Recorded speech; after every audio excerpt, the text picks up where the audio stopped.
ఈ వీడియో చూడడానికి వచ్చిన వెంటనే దీని మీద లైక్ కొట్టండి, ఒక కామెంట్ అని చేయండి. మా జగ్గు బ్రో సీట్ సిరిగిపోతుందండి. పాపం అతను బతుకు బస్ స్టాండ్ అయిపోతుంది. రెంట్కి చెడ్డ రేవడైపోతున్నాడు, ఏకాకి అయిపోతున్నాడు. బిడ్డ, మన బిడ్డ చూస్తుంటేనే కాస్తంత బాధ అనిపిస్తుంది. అది క్యాన్సర్ గడ్డ అని తెలిసినా కూడా ఇంతలాగా అడ్డంగా బుక్ అయిపోతాడని ఎప్పుడు అనుకోలేదండి నేను. ఎందుకు చెప్తున్నాండి ఇదంతా అంటే, జగన్మోహన్ రెడ్డి అతను వచ్చింది కాంగ్రెస్ పార్టీ బ్యాక్గ్రౌండ్తో వచ్చాడు. కాంగ్రెస్ పార్టీ ఓటింగ్ తోటి 2014లో 67 సీట్లు, అలాగే 2019కి వచ్చేటప్పటికి కాంగ్రెస్ పార్టీ ఓటింగ్కి ఈ గొడ్డల కథ, కోడికత్తి డ్రామా, ఈ పాదయాత్రలో చెప్పిన ముద్దులు ముచ్చట్లు ఇవన్నీ యాడ్ అయితే మొత్తానికి ఏదో గెలిచాడు మామ అనిపించుకున్నాడు ఒకసారికి. కానీ ఇతను గెలిచిన తర్వాత ఇతని బ్యాక్గ్రౌండ్ అంటే ఇతని చరిత్ర అంతా దొంగతనాలే కదా. అతను ఒక ప్రొఫెషనల్ దొంగ జగన్మోహన్ రెడ్డి. దొంగతనం చేసినోడు చిన్న చితక దొంగతనం చేస్తే ఆడొక 10,000 చేస్తాడు, 10 లక్షలు చేస్తాడు, లేదా ₹1 కోటి దొంగతనం చేస్తాడు. కానీ 1,00,000 కోట్లు దొంగతనం చేసిన ప్రొఫెషనల్ దొంగతనం. ఆ కేసులు ఉన్నాయి అతని మీద. సొంత బాబాయినే డబ్బుల కోసం సొంత బాబాయిని చంపించుకున్న చరిత్ర ఉంది. ఈ కేసులన్నీ అతని మీద చుట్టుకుంటాయని మనోడు ఒక తింగర పని ఒకటి చేశాడండి. ఏంటయ్యా తింగర పని అంటే, అతను అనుకున్నది కాంగ్రెస్ ఓటింగ్. కానీ ఇతను ఏం చేశాడు గెలిచిన తర్వాత అంటే, ఇతను కేసులు తోడుకుండా ఉంటారని బీజేపీ కాలు దగ్గర పడ్డాడు వెళ్ళి. బీజేపీ కాలు దగ్గర పడి బీజేపీని ప్రసన్నం చేసుకున్నాకి నానా తంటాలు పడ్డాడు. మొత్తం రాష్ట్రాన్ని నాశనం అయిపోతున్నావు. పక్కన ఈ రాష్ట్రంలోని ఏ సమస్యల్ని పట్టించుకోకుండా ఇంకా అప్పులు తెచ్చేసి 10,71,000 కోట్లు అప్పులు తెచ్చేసి జనాలకేమో 30 రూపాయలతో మూతు మూసేసి ఇలాగా పాపం ఏదో పడ్డాడు తంటాలు. ఇప్పటికి ఏమైందిరా బాబు ఎగిరెగిరి పడ్డావు వెంకటరావు, ఏమైందిరా చివరికి అంటే, మనోడు బీజేపీతో చేరాడని కాంగ్రెస్ పార్టీ ఓటింగ్ మనోడు వదిలిపోయింది. ఇప్పుడు 2024 ఎలక్షన్కి వచ్చేటప్పటికి మనోడిని బీజేపీ కూడా వదిలేసిందండి.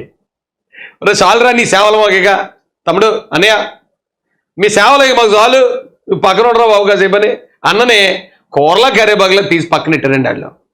బాబా నేనైతేనండి అదే పరిస్థితిలో ఉంటే నీళ్ళని బావిలో దూకి చచ్చిపోదునండి, లేదా ఎక్కడనో చెంచాడు నీళ్ళు ఉంటే ఆ నీటిలో ముక్కుపొడికేసి చచ్చిపోదునండి. అయితే పాపం అంతలాగా అన్నని చీకొట్టడానికి ఒక కారణం కూడా ఉందండి. ఎందుకంటే మనం ఒకసారి చరిత్ర గురించి ఆలోచిస్తే పార్టీలు పొత్తులు అనేది ఎక్కడైనా జరుగుతాయి. జగన్ బ్రో అంటాడు నేను ఎవరితో పొత్తు లేదు, సింగిల్గా వస్తానని. కానీ అతనితో ఎవడు పొత్తు పెట్టుకోవడానికి ముందుకు వచ్చాడు?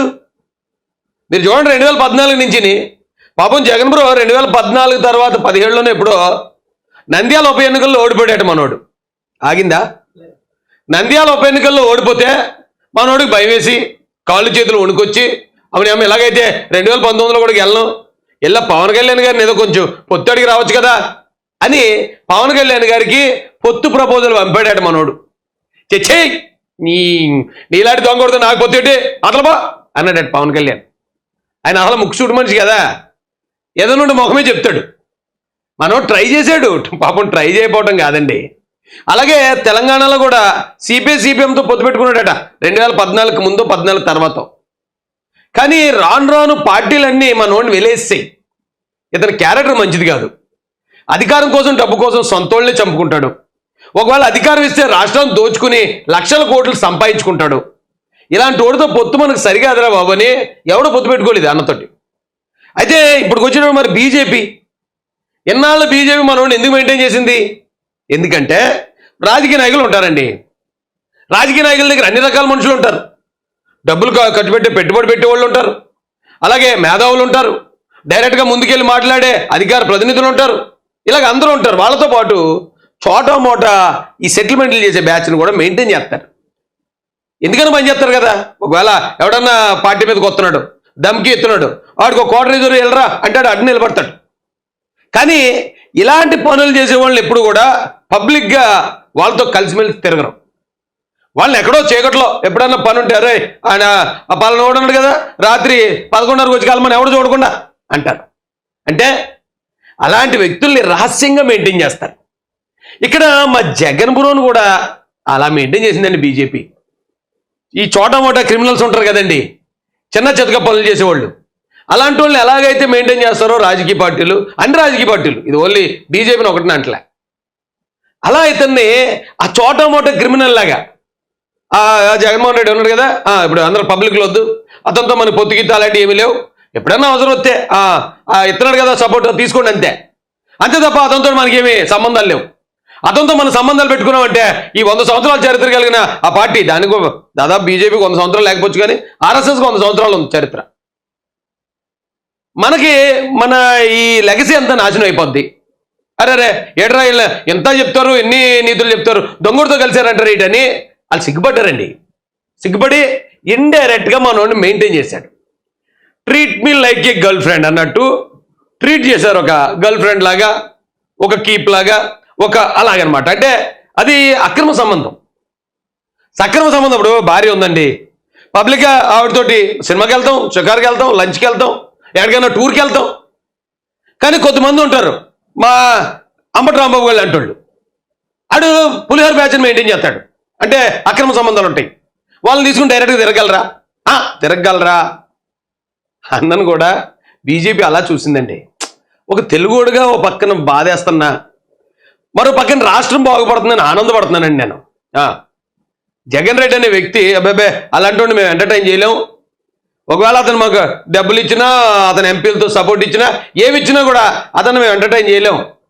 చంద్రబాబు నాయుడు గారు అంటే గౌరవం ఉన్న వ్యక్తి, పవన్ కళ్యాణ్ గారు అంటే ఇమేజ్ ఉన్న వ్యక్తి, గౌరవం ఉన్న వ్యక్తి. ఖచ్చితంగా ఇంత సీనియర్ 40 సంవత్సరాల చరిత్ర కలిగిన చంద్రబాబు నాయుడు, ఆయన గతంలో ఎన్డీఏకి కన్వీనర్గా చేశారటండి చంద్రబాబు నాయుడు గారు. ఎన్డీఏ అంటే మొత్తం భారతదేశానికే కన్వీనర్గా పనిచేశాడట ఆయన. ఒక్క సీటు కూడా గెలలేదని పవన్ కళ్యాణ్ గారిని విమర్శిస్తాడు జగన్ రెడ్డి. ఆ ఒక్క సీటు కూడా గెలకపోయినా అలాంటి పవన్ కళ్యాణ్ గారితో పొత్తు పెట్టుకోవడానికి డైరెక్ట్గా ముందుకు వచ్చారు బీజేపీ వాళ్ళు. మా ఓడి దాదాపు 30 మంది ఎంపీలతో సపోర్ట్ ఇస్తున్నా, అలా కూరల కరేపాకులాగా, ఓకల ఏకలాగా ఇలా తీసి పాడేయటాన్ని మేము ఖండిస్తున్నామండి. కండాలకు ఖండిస్తున్నాం మేము. పాపం బిడ్డ ఏమైపోతున్నాడండి ఆ తాడిపల్లి ప్యాలెస్లో పబ్జీ ఆడుకుంటుని, ఆ కళ్ళంలో కన్నీళ్ళు రావటం అనేసి రక్త కన్నీరు వస్తుందంటండి. ఎట్సారి ఇలా చేశారు మీరు, భలే ఎవరిలా ఉన్నారు మీరు. అయితే మనం కూడా కొన్ని ఉదాహరణలు ఉంటాయండి. ఇప్పుడు అన్నూరులోను గ్రామాల్లో ఎవడన్నా ఒకడు సారా వ్యాపారం చేసి అడ్డంగా సంపాదించాడు అనుకోండి, లేదా ఇంకోటి ఏదో ఆడవాళ్ళతో బిజినెస్ చేసి అడ్డదిడ్డంగా సంపాదించినాడు ఉన్నాడు అనుకోండి, ఆడు ఎన్ని కోట్లున్నా వాళ్ళ పిల్లలకి సంబంధాలు రావు. కానీ ఆ ఇంటి పక్కోడు ఒకడు గౌరవంగా బతుకుతూ ఉంటాడు, ఏ ఆటో తోలుకుంటున్నో లేదా ఏదో చేసుకుంటూ గౌరవంగా బతుకుతున్నవాడు ఉంటాడు. వాళ్ళ పిల్లలకి తొందరగా సంబంధాలు వస్తాయి, తొందరగా పెళ్ళిళ్ళు అవుతాయి. వీడి దగ్గర కోట్లు ఉన్నాయని ఆడికి ఏ సంబంధాలు రావు. మా జగన్ బ్రో బతుకు కూడా అలాగే అయిపోయిందండి. ఇప్పుడు మా బ్రో దగ్గర కావాల్సినంత మంది ఎమ్మెల్యేలు ఉన్నారు, కావాల్సినంత మంది ఎంపీలు ఉన్నారు, కావాల్సినంత డబ్బు ఉంది, కానీ పొత్తు పెట్టుకుని ఒక్క పార్టీ లేదండి ఈ భారతదేశంలో. చచ్చ అంతకన్నా అవమానంకి ఏం కావాలండి? సొంత తల్లి చెల్లి తిడుతుంది ఓ పక్కన, సొంత సునీతారెడ్డి చెల్లి వచ్చి తిడుతుంది ఇంకో పక్కన, సొంత బావ తిడతాడు మరో పక్కన, సొంత పార్టీ ఎమ్మెల్యేలు తిడతారు, ఎంపీలు తిడతారు, మంత్రులు తిడతారు. అయినా కూడా సిగ్గు లేకుండా బతకడం ఎలా అంటే ఒక వర్గానికి ఇన్స్పిరేషన్ మా జగన్ అన్న. ఎక్కడ ఒక్క మాట కూడా మాట్లాడు, ఎక్కడ ఎవరు ప్రశ్నలతో ఒక్క చిన్న మాట స్పందించడం, అలా ఉంటాడంతే, ఉండాలంతే అలాగే. నిన్న కాక మొన్న నా మీద కొన్ని ఆరోపణలు వస్తే అమ్మ ఏట్రా బాబు ఇలాగా రాజకీయాలకు వెళ్తుంటే లేని మాట్లాడినారేంటి అని సిగ్గుతో చచ్చిపోవాలనిపించింది నాకైతే. లేని మాటలు అంటే ఇక్కడ అన్న చేసి అన్నీ ఉన్నా బయట పెట్టినా అబ్బే ఎక్కడన్నా చూడండి కూసింత సిగ్గు ఎక్కడన్నా మనకు కనపడుతుందేమో. అస్సలు అలా ఉండాలండి రాజకీయాల్లోకి వస్తే, ఇలా ఇనికిలాగా ఉండాలి. ఇలాగా మళ్ళాంటి రాజకీయాలకి ఏం సూట్ అవుతాడండి? అది వర్గానికి ఇన్స్పిరేషన్. అన్న నమస్తే అన్న జగన్ రెడ్డి అన్న. అయితే జగన్ రెడ్డి అన్న సీన్ సిరిగిపోయింది అనడానికి ఇంకొక ఉదాహరణ చూపిస్తాను రండి. ఇలా కబుర్లు చెప్పండి రా అంటే వైసీపీ పేటీఎం బ్యాచ్కి వెళ్ళు, అరే రే రే రే రే రే సేమ సినిమా తీసిందని చెప్తారు వీళ్ళు.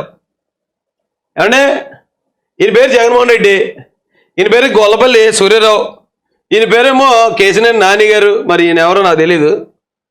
అంటే మా వాడు ఒక తోపండి శబ్దం అండి 174కి 170 175 వైనాట్ 175 అండి, మొత్తం అన్ని క్లీన్ స్వీప్ అండి. ఇది చాలా గారు చెప్తాడు. పోటీ చేయని క్యాండిడేట్లు లేరు, పోటీ నిలబడిన క్యాండిడేట్ లేక పాపం గుడి ముందు బెచ్చగాడిలాగా అలాగ అన్నని ఏమో అనుకోకండి. ఎందుకంటే ఇలాంటి అన్న పరిస్థితి అలాగ వచ్చిందని చాలా బాధపడుతున్నాను నేను. గోతిగా నక్కలాగా ఇంకెక్కడ ఏదైనా రాలుతుందేమో అని చూస్తారు ఎక్కడో, కానీ ద్రాక్ష చెట్టు కింద ఉన్న నక్కలాగా ఏదైనా పడితే బాగుండు. టీడీపీ నుంచి ఒక నాయకుడు వస్తే బాగుండు. మా పోటీ చేయడానికి దిక్కులేదు మా పార్టీలో, కబులు మాత్రం పోలు చెప్తాం మేము. ఎవడో ఒక్కడు వస్తే బాగుండని పాపం కాసు కూర్చున్నాడు జగన్ బ్రో. ఫస్ట్ నీకు ఓ తెలుగుదేశం నాయకుడు పడ్డాడు, బా దొరికాడు రా బాబు, ఒక నాయకుడు నాలుగు ఒకటి దొరికాడు అని ఎన్నే పట్టుకుని వెళ్ళి విజయవాడకి పంపించేసుకున్నాడు అంటే.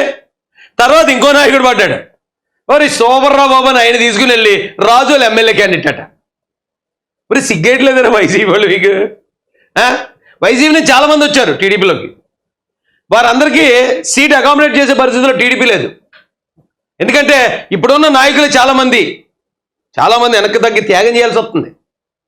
ప్రతిపక్ష పార్టీ, అధికార పార్టీ ఏమో క్యాండిడేట్ ఎత్తుక్కుంటుంది అంటే. చెప్తే నమ్మరు, చాలా జరుగుతున్నాయి వెనకాల. అయ్య బాబోయ్ అవన్నీ చెప్తే రకరకాలుగా ఉంటుంది, కానీ కథ అంత సిగ్గు ఉండాలి కదా. ఎంత ఇప్పుడు అక్కడ ఎమ్మెల్యే ఉన్నాడు, YCP sitting MLA Rapaka Varaprasad అతని పేరు. అతనికి ఇస్తే ఓడిపోతాడని జగన్ అన్నకు తెలుసు. మొన్నే లోకేష్ గారు అన్నారు, మన ఇంటి దగ్గర చేస్తే ఎదురింట్లో ఎత్తే బంగారం అయిపోద్ది అని. సో మనోడు ఎక్కడ వాళ్ళు అక్కడ, అక్కడ వాళ్ళు ఎక్కడ మార్చిస్తే గెలిచేస్తారా? జరిగే పని అది. పోటీ చేయడానికి దిక్కు లేదు జగన్ రెడ్డికి. ఎమ్మెల్యే క్యాండిడేట్లు లేరు, ఎంపీ క్యాండిడేట్లు లేరు. లేక మనోడు పోట్లు అంతా ఇంత కాదు. బయటకు వచ్చి చెప్పరంటే వై నాట్ 175 అంటే బయటకు వచ్చి చెప్పండి.